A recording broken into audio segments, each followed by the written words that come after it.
Greetings, students, and welcome to the Library of Monsters. Today, we're going to shift gears a little bit. Today, we're going to talk about something that's very near and dear to my little heart. So put down that American literature because we're going to be heading to the east. Today, we're going to look at a very special kind of monster, a towering titan known to the world as a kaiju. Kaiju is a pretty popular term nowadays, thanks in part to Pacific Rim and the new American Godzilla film. But today's kaiju will be very different from those characters. This will be a most foul and toxic monster that played in a very important issue that was plaguing Tokyo during the late 60s and 70s. A creature that was born from the twisted mind of an interstellar space monkey that wished to inflict an ironic sense of karma on the populace of planet Earth. Today's kaiju will be the dredging, pollution-charged Hedoron. And yes, I said Hedoron. Hedoron. I did not say Hedria, the smog monster from the Godzilla series. But there will be some similarities to that monster, just saying. To understand this monster, you have to understand a little bit about the history of Japan during the time in which this kaiju was conceived.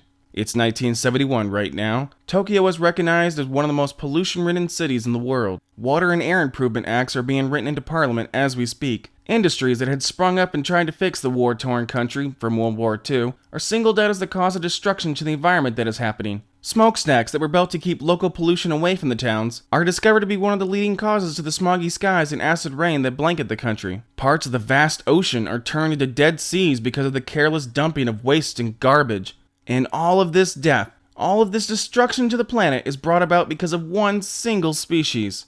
Humans. Now enters a savior, a being that wishes to save the Earth for us, a creature of intelligence far beyond our own that calls our planet a shining emerald in the universe. This is Gory, a green-faced simian that was banished from his homeworld, the peaceful planet E. Planet E. Earth. Yeah, I'm sure the filmmakers had no intention of similarities to be inferred there. Anyway, Dr. Gory and his brutish, muscle-bound henchman, Karas, stumble upon our dreary little world, a planet that is slowly being killed off by a parasitic human-like creature. Beings that wallow in their own filth, spreading disease and war wherever they stand. In years' time, the planet will be uninhabitable. Unfortunately for Gory, his little military coup for power in his previous homeworld had left the alien with few resources at his disposal in which to use to save our world. But that did not stop him. He used his wits and cunning and pulled from the planet its most abundant resource for him to use in his play for power: pollution itself. Call it the ultimate form of Kismet, if you will. Our own follies, in turn, will be used against us. Irony in its basic definition. Here is where Hedoron will be born, along with many more demons from Gory's wicked intellect. It's an interesting concept, that's for sure. Though it does resemble that reoccurring villainy that you would find in Super Sentai series that were coming into their own at this point in Japan's history. But that's another story for another time. Let us begin with a little bit of history for this particular sludge-filled kaiju. The day opens on an area around Fuji Bay. The ocean is dredged and ridden with waste. Its besmearing odor is worse than the smell of rotten oysters, as per a quote from the pollution G-men themselves. This is a fictional human task force team that is run by the government in order to combat the ever-growing threat of pollution that is smothering Japan. Dead fish now ruin the catches of the local fishermen as Gory, in his ship, looks on from above Fuji Sea. I'm guessing from his vantage point the surface of the bay would probably look like a Jackson Pollock painting. Using his ship's advanced technology, Gory mutates an Earth sea slug. Bonding it with the disgusting and putrid filth of the ocean, the once simple animal was turned into a towering monster of utter carrion. The beast immediately attacked the local people that were stupid enough to stand around near the bay. I mean, it's not like this thing just burst out of nowhere. Hedoron actually takes a while to materialize from his liquid-like smoke. So yeah, if I saw a massive pillar of blending colors and mingling smoke lift from the water and begin to swirl around like a twister, yeah, I'd be running away. But not these folks. The people stay and pay the ultimate price for their stupidity. Once Hedoron's had his fill of spitting on humans, he sort of just ups and leaves, disappearing back into the intangible smoke-like form and drifting away, leaving only a wake of death in his passing.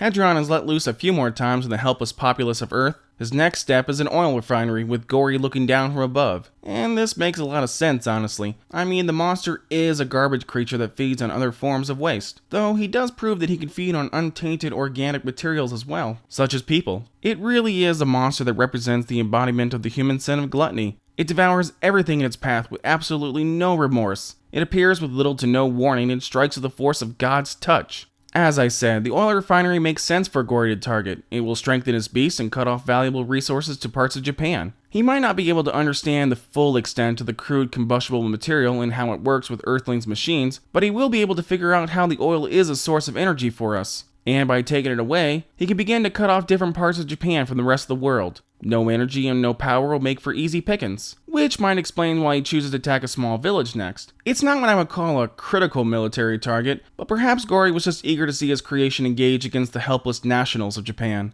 Or maybe Hedoron actually needs to feed on more than just pollution. It might actually require a certain amount of unsullied amoebic material. And I guess the town was meant to be a forlorn nosh, if you will. Fortunately for us, George just happens to be around at this time. And if you can't tell, that's the American name. His real name is Goji Gamu, otherwise known to the universe as Spectreman, an interstellar cyborg built to promote peace and justice for the helpless. He is an incredibly powerful machine that, oddly enough, is really hampered by his overlord handlers. He actually has to ask for permission in order to transform into the hero. Really? That's like Batman asking for Alfred's permission to put on the suit and go crime fight. It's sort of ridiculous. But I mean, the guy is a super powerful cyborg that is governed by human-like emotions, so its judgment's not always in line with that whole philosophy of the needs of the many outweigh the needs of the few. You wouldn't want your machine to go rogue and do whatever it wanted to do because of emotional attachment. So I suppose the asking permission thing is a safety precaution. Nevertheless, the overlords and the artificial satellite, Nebula 71 star, hastily agree to let Goji transform into Spectreman, a human-sized Spectreman. Yes, our hero has the ability to grow to giant proportions, but instead he opts in the fight to take on the massive smog-spewing monster in his human size. I can't say I really understand this line of thought, but he is the hero and I'm sure he knows best, right? And when I say fight, I use that term in the loosest possible context you could. He basically flies around the monster and makes it a little dizzy. These shenanigans give Gori enough time in his ship to fire a laser upon our hero. A laser that's strong enough to set him on fire? Unfortunately, Spectreman uses his newly christened baptism of flame and rams his body into the drooling monster, thereby setting it on fire too. So yeah, Spectreman's first victory on Earth was only achieved because of Gori's help. Yay for teamwork, right? Spectreman falls unconscious and Gori is forced to retrieve what little there is left of his monster. He brings it back into the ship and repeats the same experiment he did before. And now a new Hedoron is born, but this time with a little bit of a twist. Instead of making the monster bigger or stronger with more weapons, he opted to give it more intellect. A strange pattern that he will continue in most of the television series kaijus. Spectreman will almost always beat or kill the monster in the first fight, forcing Gori to bring it back with greater intelligence. He believes that this will make his creature far more formidable and give him an edge in the battle. But let's just say, he doesn't always have the brightest monsters to start with, so adding even 50 points of an IQ to something that probably started out at 10, that's not all that intimidating.